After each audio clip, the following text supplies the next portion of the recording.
Hey friends, welcome back to the channel, and today we're looking at 4 exercises you can do if you're a beginner or an intermediate jazz piano player for your solos, all right? So these are some little exercises you could do as you're practicing for a particular piece of music for your solos, right? Now we're going to do a piece called 4. I thought, why not, We're doing 4 exercises, let's do the song, the tune chord 4. We're going to kind of use that as our example. All right, the first thing that you should do after you've learnt the piece of music, as you've learnt to, play the song. All right, after you've learnt how to play the song, is to learn the guide tones, which are the thirds and the sevenths. So if you were practicing playing through this, now I might just play 1 and 7 and 1 and 3 of each chord, right? That's something that bebop piano players do quite a lot. Is in the left hand, particularly if they're playing solo piano. If they're playing with a bass player, a different story. You don't have to worry about that root note. But a lot of the solo piano players who are playing bebop style, right, which is really just, or you could just say, anything that's really fast jazz, right? Not that this is ridiculously fast, but is to play 1 7 and 1 3. And if you've got big enough hands to play 1 10 instead of 1 3, so that's just the octave of the 1 3, right? So here's 1 3, right? So if I was doing that to start with, I've actually got most of that E flat major 7 chord, right? Now that's 1 3. If you've got a hand big enough, you can play 1 10. I've actually got fairly small hands for a guy, and so anyway, that's what God's given me, and I've just got to get on with life, eh? All right. So 1 3 and then 1 7, right? 2 3 4 or 1. There's the 1 7, right? You can see how that kind of tells you what the chords are. If I go to the next chord, which is the F minor 7, you can kind of hear that there. 2 3 4 or 1 2. You can still hear the chords change, and so that's what I'm just going to use that as an example as we practice these ideas with the solos, right? So what you want to know is the 3 and the 7. That's the first thing to know, the guide tones. So every single chord in the song, 1 2 or 1 2 3 4 and 3 2 3 4 and 3 2. Here's the third as well, and then the 7. Okay, now here comes the F minor, so I'm going to play the 7. 2 3 4 or 1 2 3 4. Then I'm going to go to the third, 2 3, and stay on that, which is the 7, right? So you kind of go through those chords as you do it. Now, once you've worked out what they are, play them with some kind of a rhythm, right? 1 2 3 4.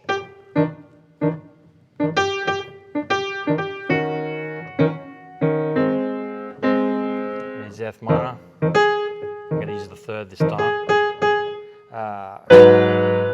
2 3 4. What's next? The E flat major 7. 2 3 4.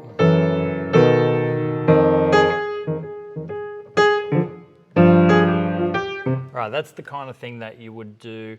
Play the 3, play the 7, play the 3 and the 7 of both chords as well. I might just let's go that last line where you might want to go.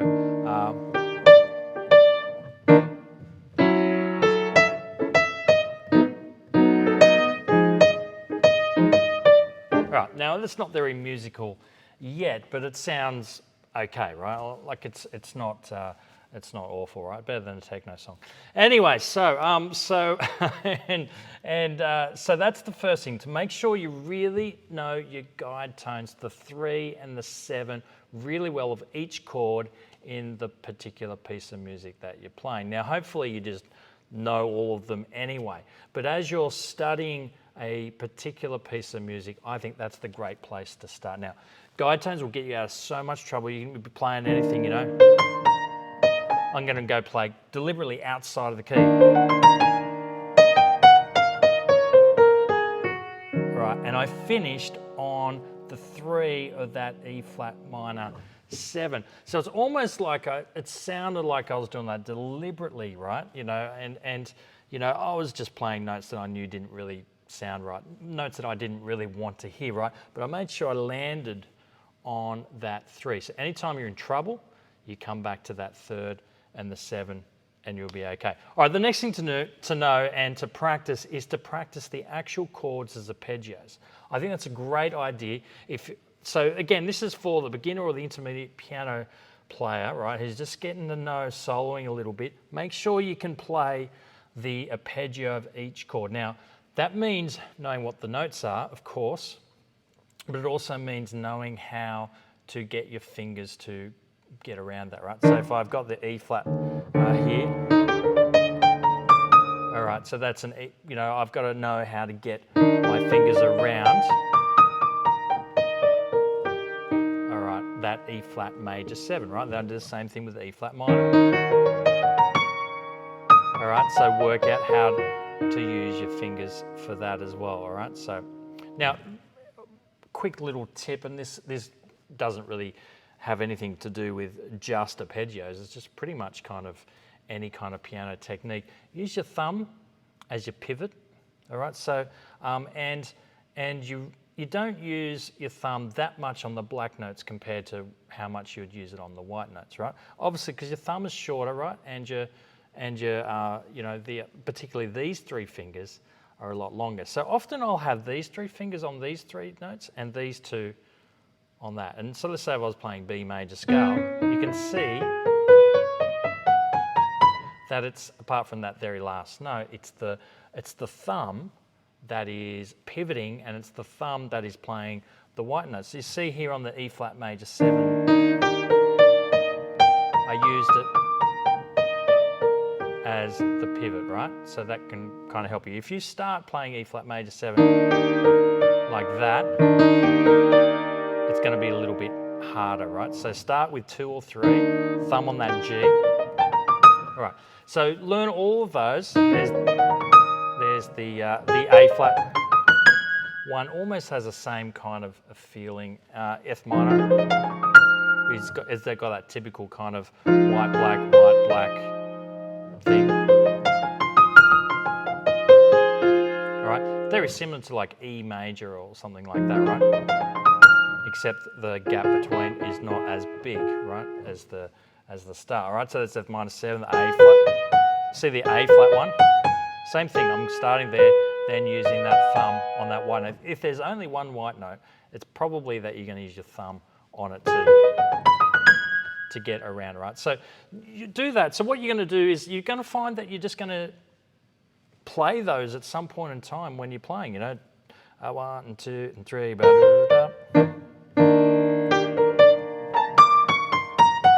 all right, see how I kind of, you just kind of pull it out at some point in time, and there it is, right? So this is kind of like developing your vocabulary, right? Your musical vocabulary. Like, and I always kind of bring things back to English language a lot. One, because that's the language that I speak, and most people that I have a chat with know the English language pretty well. And so music is just language, right? And so in each situation that you have in life, you've got a couple of phrases that you've probably already got pre-prepared, right? So let's say you meet someone for the first time. You've already got a couple of phrases that you'd probably think about using, right? And depending on how the conversation goes, it changes along the way, right? So you see someone for the first time and you say, "Hi, it's nice to meet you," right? It's not like you've never said that before. Do you know what I'm saying? So it's kind of like this, you're playing an E flat chord, and then you play some things that you've learnt that work well with E flat, right?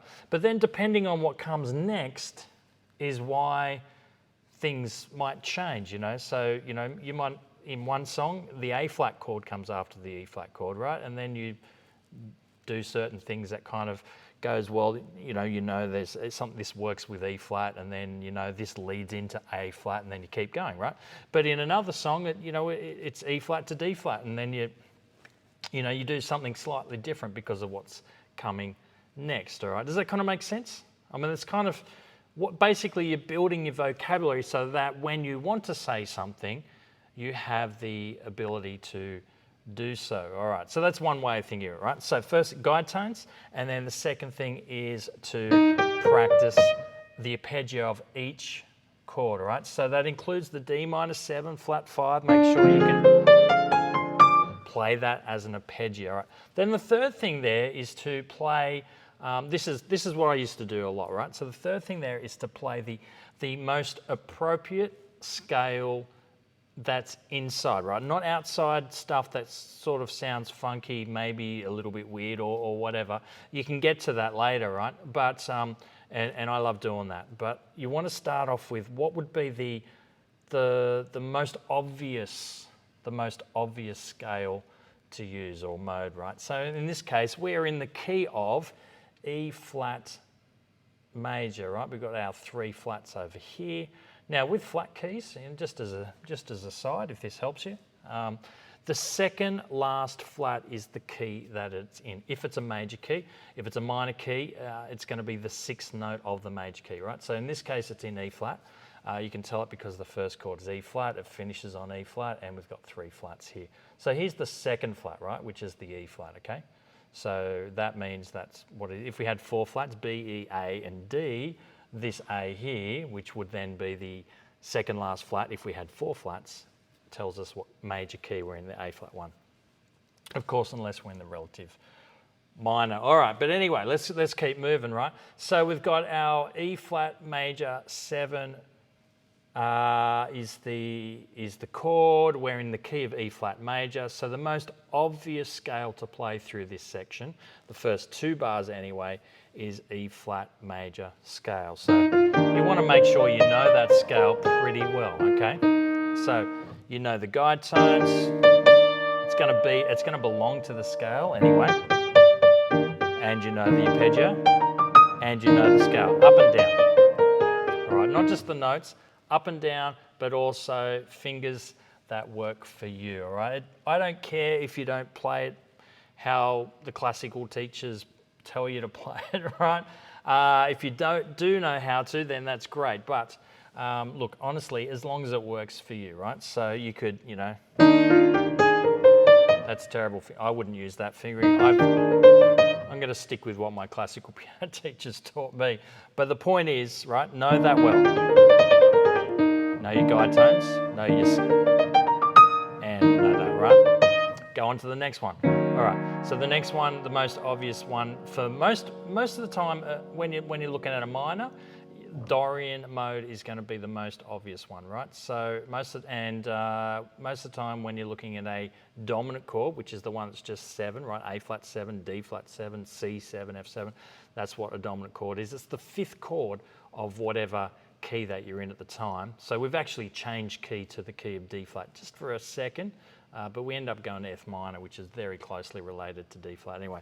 But if it's a dominant chord, it means that you want to play the Mixolydian. Most of the time, there are a stack of other great options, but if you're just starting out, you really need to know your major scales, your Dorian scales, modes, and your Mixolydian. So just briefly, you know, what are they? You know, well, you can think of them 2 ways. Your Dorian, you can think of it as either flat 3, flat 7. So here's C major.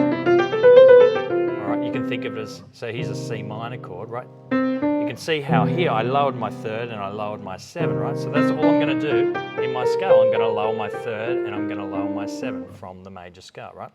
You can also, and you might have noticed this, that C minor, Dorian is actually the notes of B flat major, right? So, all right, so there's B flat major, but we're starting on the 2nd note. So there's 2 ways to think of it, right? You can think of it as the 2nd mode of the major scale, right? Or you can think of, and that makes sense because it's a 2 chord, right? Most of the time when we're playing minor chords, it's, you know, especially if we're playing a 2-5-1, it's the 2 chord. So it makes sense to play the 2 mode, the 2nd mode, right? But you want to play maybe you might want to think in your mind a flat and 3 and a flat and 7th from the parallel major scale. So that means C major going to C minor. All right, that's what we mean by parallel major, right? So here E flat. So, and in this case, it actually works well to think like that. Here's our E flat major scale. And it just so happens that our next chord is, in this song anyway, is E flat minor. So we're going from major to minor. So I'm just going to lower the 3rd from what I just did. All right? then the A flat 7 is actually the same scale, but starting on the A flat. Now, it's usually, I think it's the easiest way to think of the Mixolydian mode, as you just want to flatten the 7th from the parallel major. So if I was playing A flat major, that's A flat major scale, all right, with that G natural. If I want to play the A flat Dorian, I just play a flattened 7th. Let me show you that on C major, right? Here's C major. All right, C7 has a flattened 7th. So I lower that 7th. So basically what you want to do when you're going through each song and trying to learn how can I solo properly around this, is if you learn your guide tone, you learn your arpeggio, and you learn your scale pretty well, the mode that you're going to use for each individual chord, then you're on a pretty good track to do it. Now, the last thing that I would chuck in there when you're having a go at this and preparing yourself to solo is to play the scale in thirds. All right, so E flat major scale, just play them, go up a third, come back down, up a third. It just helps you to kind of think about what the scale, right? I just made a little adjustment there. You can kind of muck around with that, but you can see how you start to, all right, cool, now I'm starting to get the idea of that particular scale. So, here's arpeggio, coming down with a little bit of scale, right? And then I go to the next chord, come down scale-wise, arpeggio. All right, you can see how that kind of works. All right, let me see if I can chuck all that in together. I'm going to try and talk through a little bit of what I'm doing as I do that. 1, 2, and 3, and 4. It's an arpeggio there. Just landing on that guide tone. There's another guide tone. Arpeggio. Come down the scale. And I'm going to land on a guide tone there, right? On the D flat chord there. Back to E flat.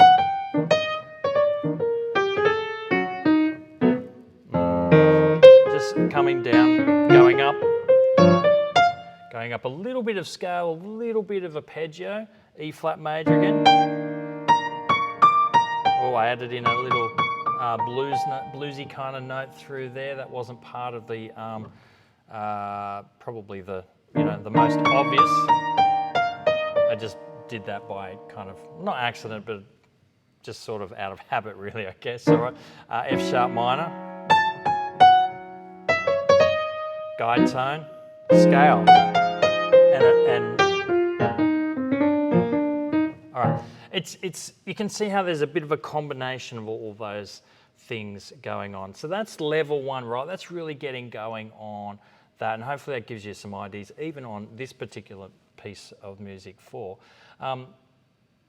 After that, you want to make sure you're listening really carefully. There's so many 2-5-1 licks you could learn, which would help you to get through, like F sharp minor 7. I know there's a really popular one of mine that I've shared on my channel, where I start on the 3rd, or start on the play the arpeggio and then come down the scale and finish on the 3rd. I mean, it's really kind of, in some ways, that 2-5-1 lick actually just talks about pretty much everything we just did, right? So it's like up the scale, up the arpeggio, down the scale, landing on one of the guide tones, right? That's pretty much kind of what, so that would help you get through that F sharp minor to B7 really quickly, like especially when the 2-5s move really quickly. But there's so many other options that you've got. All right, hopefully that was helpful for you guys, and I'll see you real soon for another tutorial. If you've got anything in particular you would like me to try and cover, or a particular tune you'd like me to talk about, or an idea of voicing, a type of soloing, some reharmonizing ideas, let me know, and I would love to try and cover that for you sometime in the future. All the best, guys. I'll catch you real soon.